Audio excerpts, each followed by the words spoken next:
মনৰ পৰা যিটো বিবেকৰ পৰা কিমানখিনি অৱদান আপুনি যোগালে বুলি ভাবিলে আৰু কি কৰণীয় মিচিং আগম কেবাঙৰ তাকি গৈছে বুলি ভাবে এইখিনি আপুনি স্পষ্টকৈ আপুনি আজিৰ সেই আমাৰ অনুষ্ঠানত ক'ব বুলি আপোনাক অনুৰোধ জনাইছোঁ। মিচিং আগম কেবাঙে এই প্ৰথম কথা হ'ল প্ৰথমৰ চবৰে উদ্দেশ্য বা লক্ষ্য হ'ব লাগে ভাষাটো উন্নয়ন কৰা, ভাষাটো ৰক্ষা কৰা। ভাষাৰ জৰিয়তে শিশুসকলক এটা মানসিকভাৱে উৎকৰ্ষ আহৰণ কৰাত সহায় কৰে। হয়, যিহেতু বিজ্ঞ পণ্ডিতসকলে কৈছে যে সৰুতে ল'ৰা ছোৱালী নিজৰ মাতৃভাষা ঘৰত কোৱা কথাৰে বা ভাষাৰে বৰুৱা ভাষাৰে তেতিয়াহ'লে তেওঁলোকৰ বোধগম্য শক্তিটো ষ্ট্ৰং হয়, ফাউণ্ডেশ্যন ষ্ট্ৰং হয়। আৰু এবাৰ ফাউণ্ডেশ্যন ষ্ট্ৰং হ'লে তেওঁ জীৱনৰ আৰু ভাবিব লগা একো কথা নাথাকে। তেওঁ অন্যান্য ভাষাত পঢ়িবলৈ বহুত সময় পাব, বহুত কিতাপ পাব, কিন্তু যিটো বুজাৰ মাধ্যম আণ্ডাৰষ্টেণ্ড মিডিয়া অফ আণ্ডাৰষ্টেণ্ডিং সেই বস্তুটো যেতিয়া গজগজীয়া হ'ব তেতিয়া আপুনি যি কামতে ধ্যান নিদিয়ক সেইটো কামতে তেওঁ সফল হ'ব। সেইকাৰণে আমি ভাবোঁ যে এইটো এতিয়া আমি আমাৰ চৰকাৰী জাতীয় সংগঠন আছে সকলোৱে সেইটোত এটা গুৰুত্ব দি পেলাই আমি মাধ্যম যিটো মাধ্যমৰ কথাটো গুৰুত্ব দি সেইটো একে কামে লাগি গৈ অকল এইটো কথাৰে নহয় বা কামেৰে নহ'লেও কামেৰে বুলি কথা নাই, কিন্তু এটা মিছন হিচাপে এটা আন্দোলন হিচাপে আমি জনগণৰ মাজলৈ লৈ যাব পাৰিব লাগিব। আমি গাঁৱলৈ নিব পাৰিব লাগিব, গাঁৱৰ মানুহ প্ৰত্যেকটি ব্যক্তিলৈ আমি নিব পাৰিব লাগিব। আমি মিছন হিচাপে যদি লৈ যাব নোৱাৰোঁ তেতিয়াহ'লে ভাষাটো মানে দিয়া নাথাকে। আৰু এইটো মিছন হিচাপে লৈ যাব যদি নোৱাৰোঁ তেতিয়াহ'লে আমি জাতীয় সংগঠন হিচাপে পৰিচয় দিও লাভ নাই, কাৰণ এইটো ইতিহাসে আগলৈ ক্ষমা নকৰে, মানে বিচাৰিব ইতিহাসৰ ঘাটবাৰ উঠিব লাগিব। সেইকাৰণে আমি এইটো মিছন হিচাপে চবে লৈ যাব লাগে। এইটো ভাবিব নালাগে যে আগম কেবাঙৰ 60-70টা সদস্যৰ দায়িত্ব দিয়া হৈছে, তেওঁলোকক ঠিকা দিয়া হৈছে আগম কেবাংটো ৰক্ষা কৰিবৰ কাৰণে, সাহিত্য চৰ্চা কৰিবৰ কাৰণে তেওঁলোকে কৰিব। এনেকুৱা মনোভাৱ লৈ যদি চবেই বহি থাকে তেতিয়াহ'লে ভাষাটো উন্নতি হোৱাটো বহুত কঠিন হ'ব বা ভাষাটো ধৰি ৰাখিব পৰাটো বহুত কঠিন হ'ব। সেইকাৰণে আমি সকলোৱে এইটো জোৰ দি পেলাই আমি এটা মিছন হিচাপে নিব লাগিব। আৰু সময় আজি এইটো সুবিধা পাইছোঁ, এই সুবিধাটো আমি আদায় কৰি লোৱাটো ভাল, কাৰণ সদায় সুযোগ আৰু সুবিধা সদায় নাহে। সেইকাৰণে বৃহত্তৰ জাতীয় স্বাৰ্থত মই আকৌ এবাৰ কৈছোঁ, বৃহত্তৰ জাতীয় স্বাৰ্থত আমি সেইটোত এটা মানে প্ৰাইম ইম্পৰ্টেঞ্চ মুখ্য এটা মানে আৱশ্যকতা অনুভৱ কৰি সেইটো আমি কামে কাজে কৰি সকলোৰে কাৰণে মংগল হ'ব। ধন্যবাদ। আৰু সেইটো এইটো নুবুজায় যে এইটো আমি অসমীয়া ভাষা বা হিন্দী ভাষা বা ইংৰাজী ভাষা আমি যে বেয়া পাওঁ বা আমি যে নপঢ়োঁ, সেইটো কোনো কথা নহয়। Unity in diversity in unity, সেইটো আমাৰ আছেই, থাকিবই লাগিব। ইমান হাজাৰ শ মানে আমাৰ ভাষা আছে, এই ভাষাবিলাকটো জীয়াই ৰখাটো চবৰে দায়িত্ব, চৰকাৰৰ দায়িত্ব। চৰকাৰে দায়িত্ব কেতিয়া ল'ব? যদি নিজৰ সমাজে নিজে নলয়, নিজৰ জাতীয় সংগঠন যদি নিজৰ দায়িত্ব নলয়, চৰকাৰে পলিচি এটা দিব পাৰে, কিন্তু চব কাম চৰকাৰৰ দ্বাৰাটো নহয়। সেইকাৰণে চবেই ওলাই আহিব লাগে আৰু চবেই এইটো চিন্তা কৰি সাহিত্য চৰ্চা কৰক, সাহিত্য অনুবাদ কৰক, ভাল ভাল সাহিত্য অনুবাদ কৰক আৰু ভাষাটো অন্যান্য ভাষাৰ লগত ফেৰ মাৰিব পৰাকৈ উন্নতি কৰাৰ আহ্বান জনাইছোঁ। দুটা টাৰ্ম সভাপতি হিচাপে ন্যস্ত থকাৰ পাছত আপুনি অফল বুলি ভাবিছিলে নেকি? এটা কথা, সফলতা আৰু বিফলতা এইটো এটা ৰিলেটিভ নেকি? তাৰমানে কোনেও কেতিয়াও সম্পূৰ্ণ সফল বুলি কোনেও দাবী কৰিব নোৱাৰে বা একেবাৰে বিফল হৈছে বুলিও কোনোবাই মানে অভিযুক্ত কৰিব নোৱাৰে। যিহেতু সফলতা বিফলতা, জয় পৰাজয় এটা মানে ৰিলেটিভ মিনিং। যাৰ ধনী বুলি ক'লে ধনী এজন মানুহত আৰু এজন ধনী মানুহ ওলাব পাৰে, ধনী বুলি ক'লে সি একদম শেষ পৰ্যায় এনেকুৱা নহয়, চৰম পৰ্যায় নহয়। সেইকাৰণে এইটো ৰিলেটিভ মিনিং। ঠিক তেনেকৈ ডিক্সনাৰী প্ৰণয়নৰ ক্ষেত্ৰতো বা সাহিত্য প্ৰণয়নৰ ক্ষেত্ৰত এখন কিতাপ পঢ়িলোঁ বা এখন অভিধান বনালোঁ সেই যথেষ্ট সম্পূৰ্ণ আৰু একো নালাগে বুলি এইটো নহয়। আজিকালি পৃথিৱীত যিমানখিনি অক্সফৰ্ড ডিক্সনাৰীয়ে হওক যিয়ে নহওক যিমানখিনি ডিক্সনাৰী কোনো ডিক্সনাৰীয়ে মানে সম্পূৰ্ণ নহয় নহয় নতুন নতুন আহি থাকে নতুন নতুন শব্দ ওলাই থাকে এই স্বাৰ্থত যদিও আমি সীমিতভাৱে হ'লেও আমি সফল হৈছোঁ বুলি মই নিজকে অলপমান ভাবোঁ কাৰণ একেবাৰে বিফল বুলিও ক'ব নোৱাৰোঁ এই অফলতাৰ কথাটোৱে মই জানিব বিচাৰিছোঁ কিমানখিনি আপুনি এই অফলতাৰ আঁৰত যে কি পালে আপুনি কোনটো বিষয় লৈ আপুনি অফলতা বুলি ভাবিছে সফলতাটো সেয়ে পাইছোঁ যে ৰাইজে সকলোৱে আগুন কাবাক মৰম কৰে শ্ৰদ্ধা কৰে আৰু ছাপৰ্ট কৰি আহিছে আজি মই 7 বছৰে থাকিলোঁ হিচাপে য'তেই গৈছোঁ য'তেই আছোঁ য'তেই গৈছোঁ চবেই ছাপৰ্ট কৰিছে চবেই আগমটো জীয়াই থবলৈ বিচাৰিছে চবেই মাধ্যমটো পঢ়িব লাগে বুলি ভাবিছে হয়তো কোনোবা কিবা এটা কাৰণত হয়তো মোক বুলি ক'ব পৰা নাই কিবা এটা কম্পালশ্যনত সেইটো বেলেগ কথা কিন্তু সদ্যহতে চব মানুহেই আৰু নিজৰ ভাষাটো জাতিটোক ভাল পোৱা মানুহে এইটো ক'বই লাগিব আকৌ ভাবিবই লাগিব ভাষাটো নালাগে বুলি তেওঁ ক'বই নোৱাৰে সেইকাৰণে এইটো মই এটা সফল বুলি ক'ব লাগিব আৰু আমাৰ যিখিনি আমি কৰিব পাৰিছোঁ সাহিত্য সৃষ্টিৰ ক্ষেত্ৰত যিমানখিনি কৰিব পাৰিছোঁ আমি কৰিছোঁ অন্তত আমি 40-50খন কিতাপ আমি উন্মোচন কৰিলোঁ যোৱাবাৰ সোণালী জয়ন্তী বৰ্ষত আমাৰ তাতে আগৰ অলৰেডি মই কৈছোঁৱেই অভিযানকে ধৰি গ্ৰামাৰকে ধৰি গণিত পুথিকে ধৰি বংগকে ধৰি আৰু মিচিঙৰ পাঠ্যক্ৰমতো আমাৰ মাননীয় শিক্ষামন্ত্ৰীগৰাকীয়ে উন্মোচন কৰি থৈ গৈছে মিচিঙৰ পাঠ্যক্ৰম আছিল এইবিলাক মানে কৰা হৈছে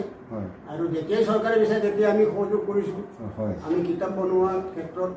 বা অন্যান্য ক্ষেত্ৰত আমি সদায় সহযোগ কৰি গ্লছাৰী বনোৱাৰ ক্ষেত্ৰত আমি সদায় সহযোগ কৰি আহিছোঁ আৰু সেইমতে অলৰেডি কমপ্লিট হৈছে বুলি মই গম পাইছোঁ অলৰেডি এতিয়া জমা দিয়া হ'ল জমা দি পেলাই বোধহয় এতিয়া ACRTৰ পৰা হয়তো MSc লৈ এইটো লিখিলে যে এইটো প্ৰকাশ কৰাৰ ব্যৱস্থা কৰিব লাগে বুলি এইটো প্ৰকাশ হৈ যোৱাৰ পিছত আমাৰ স্কুলবিলাকলৈ পাব আৰু ল'ৰা ছোৱালীয়ে নিজৰ ভাষাত আনন্দ মনেৰে পঢ়িব পাৰিব বুলি মানে আশা কৰিছোঁ হয় ধন্যবাদ এখেত এগৰাকী খুব অভিজ্ঞ ব্যক্তি গতিকে এখেতৰ পৰা আমি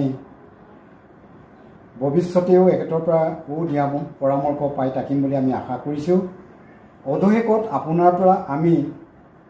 আপোনাৰ কণ্ঠৰ পৰা নিগৰিত কিছুমান জনপ্ৰিয় মিচিঙৰ সৈন্যতম আৰু আনুনিতম আমি শুনিব বিচাৰিছোঁ আৰু আমাৰ প্ৰিয় শ্ৰোতা দৰ্শকক আপুনি শুনাব বুলি আপোনাক অনুৰোধ জনাইছোঁ আমি যেতিয়া সৰুতে গাইছিলোঁ হয় গৰু ৰখোঁতে পথাৰ ধাননি ৰাখোঁতে বা মহ চৰাওঁতে তেতিয়া অন্যতম 50-70 দশকত অন্যতমে এটা মানে গতি লৈছিলে তেতিয়া বহুত অন্যতম মানে শদিয়াৰ পৰা বৰলীলৈকে চুকে কোণে তেতিয়া অন্যতমবিলাক অসমীয়া ভাষা বহুত মিক্স আছিলে যেনে কাবুলী গাঁতেৰে বন্ধনৰ আৰম্ভ কৰি এতিয়া আমিও কৰিছোঁ যে আছিদাৰে পৰিলা কাগৰীৰে আগমদাৰে পৰিলা মক্কেদে ধাৰটোও অসমীয়া আছি ধাৰটোও অসমীয়া এনেধৰণে এইবিলাক তেনেকৈ চৰ্চা হৈছিলে মই নিজেও যেতিয়া 1977 চনত 1976ত প্ৰথমবাৰ যেতিয়া মই ৰেডিঅ'ত অন্যতম গাইছোঁ ডিব্ৰুগড় ডিব্ৰুগড় কেন্দ্ৰত তেতিয়া আমি গাইছিলোঁ কি মানে চৰ্মনজুৰ্দেম মামা মোৰ আগৰ পাৰ্লা গোলাঘাট অন্যয়াং মামা মোৰ অন্যং চাৰিৰ গোলাঘাট এতিয়া চৰ্মনজুৰ্দেম মামা মোৰ জোৰটো অসমীয়া হ'ল আগৰ পাৰা গোলাঘাট সাগৰটো অসমীয়া পাৰটো অসমীয়া অন্য আয়াং মামা মোৰ অন্যং চাৰিল চাৰিলটো মানে অসমীয়া তেতিয়া যেতিয়া ডিব্ৰুগড় কেন্দ্ৰত ডিব্ৰুগড় ৰতাৰ কেন্দ্ৰত যেতিয়া সেইবিলাক গান ওলালে আৰু বহুত পাৰ্টিয়ে বহুত ধৰণে যেনে গালে তেতিয়া আমাৰ এই স্ক্ৰিনিং কমিটি থাকে নহয় হেৰি কমিটি কি বুলি কয় স্ক্ৰিনিং কমিটি ঠিক নহয় স্ক্ৰিনিং কমিটি মানে এইটো কি চেঞ্চৰ টাইপৰ আৰু তেতিয়া এইটো অলপমান ডক্টৰ নোমন্ত্ৰীব আছিলে আমাৰ এই নাৰেন্দ্ৰ পাৰুং ছাৰ আছিলে আৰু কোনোবা আছিলে আমাৰ মিচিংটো তেতিয়া সেইবিলাক কথা আলোচনা সমালোচনা হ'ল যে এইটো অসমীয়াও নহয় মিচিঙো নহয় অসমীয়াটো শুদ্ধকৈ নাগায় সেইকাৰণে তেতিয়াৰ পৰা এটা ধাৰা ল'লে হয় স্বকীয় ধাৰা আমি স্বকীয় ধাৰা ল'লে যে আমি স্বকীয় ভাষাত উপস্থাপন কৰিব পাৰি নেকি বা গাব পাৰি নেকি হয় তেতিয়াৰ পৰাই মিচিং ভাষাটোৰ প্ৰতি যে মানুহৰ আৰু এটা প্ৰাৰম্ভিক এটা হেৰি সজাগতা বা জাগৰণ আহিল বুলি আমি ক'ব পাৰোঁ সাংস্কৃতিক জাগৰণ এতিয়া খুব কম ন্যূনতম বা ন্যূনতমত তেনেকুৱা হেৰি পাব মিক্সিং মানে ৱৰ্ড পাব হয় কোনোবাই মানে কি বুলি কয় এইটো আজিকালি ওলাইছে ৰিমিক্স কৰিছে বেলেগ কথা হয় কিন্তু সদ্যহতে মিচিং গীত বা মিচিঙৰ নিতম গালে এতিয়া পিয়ৰি মিচিঙত গাব পৰা অৱস্থা এটা এইটো আমাৰ আহোম কাবাঙৰ অৱদান আছে নাই বুলি ক'ব নোৱাৰোঁ অৱদান আছে বুলি আমি ক'ব লাগিব 1972 যেতিয়া আহোম কাবাং হ'ল তেতিয়া মানুহে মানে আমাৰ ৰাইজে এই ভাষাটোক কেনেকৈ লৈ যাব পাৰি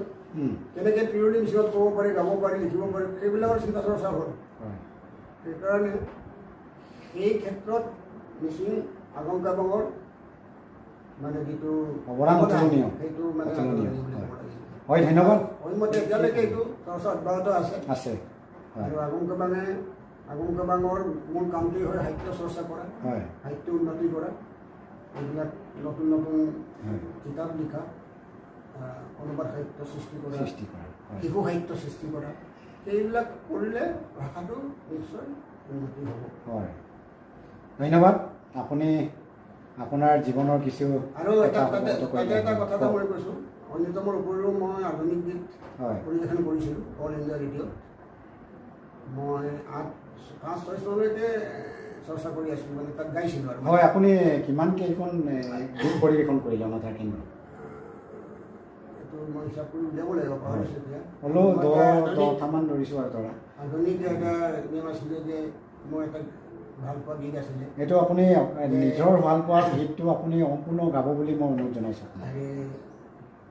আমিক চক্ৰ কালুছে মানাম কামানে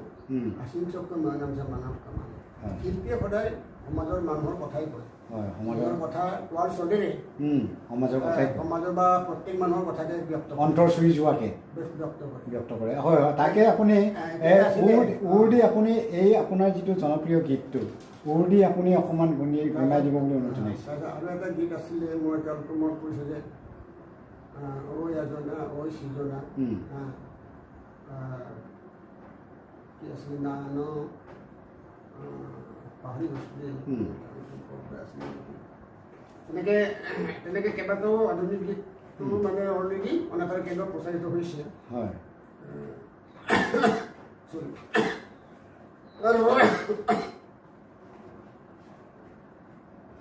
তাৰপিছতে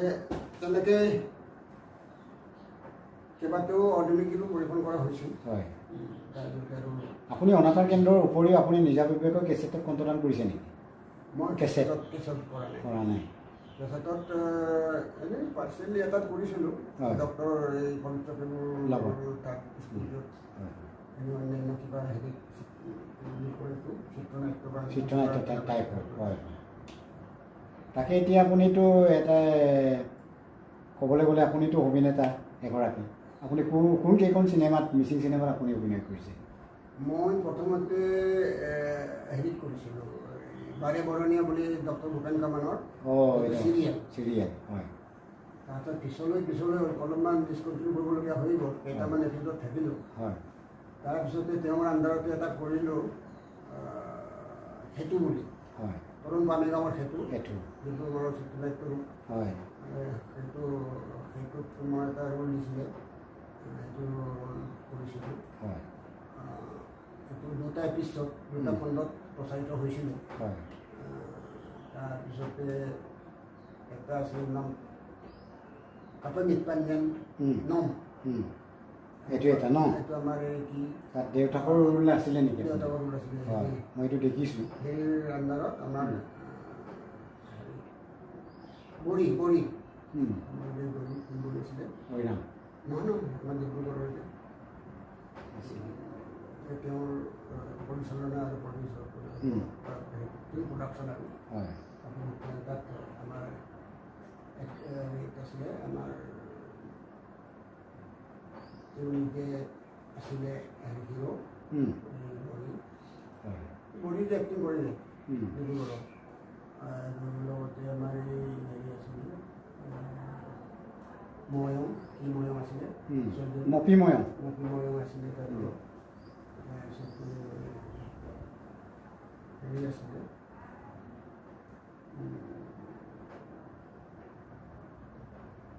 এই যে ডিব্ৰুগড়ৰ যে আৰু এজনী আছিলে পাহৰি গৈছোঁ, তেনেকৈ আছিলে। হয়, ধন্যবাদ। গতিকে আপুনি আমাক যিটো ৰাইজে আপোনাৰ অপেক্ষা কৰি আছে, যিটো আপোনাৰ জনপ্ৰিয় গীত এইটো শুনিবৰ কাৰণে ৰাইজে অপেক্ষা কৰি আছে, আধুনিক গীতটো এতিয়া আৰম্ভণিটো লৈ আনিব লাগিব। তাকে চিম্পলি কেইটামান ক'লে আপুনি গুণগুণাই দিয়ে। Anik sok kalu sem kanga kamane asin sok manam semanga kamane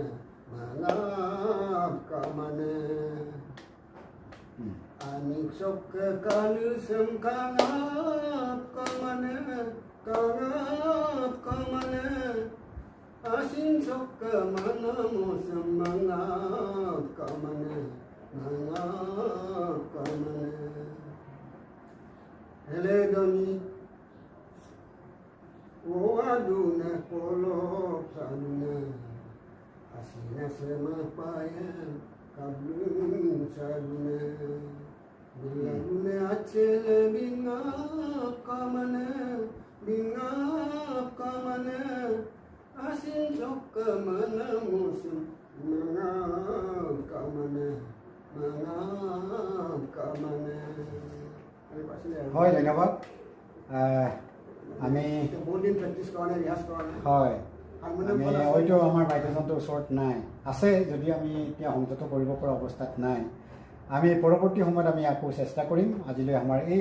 যিটো আমাৰ আলোচনা অন্তৰংগা লাভৰ অনুষ্ঠানটো সামৰণি মাৰিছোঁ। ধন্যবাদ, নমস্কাৰ।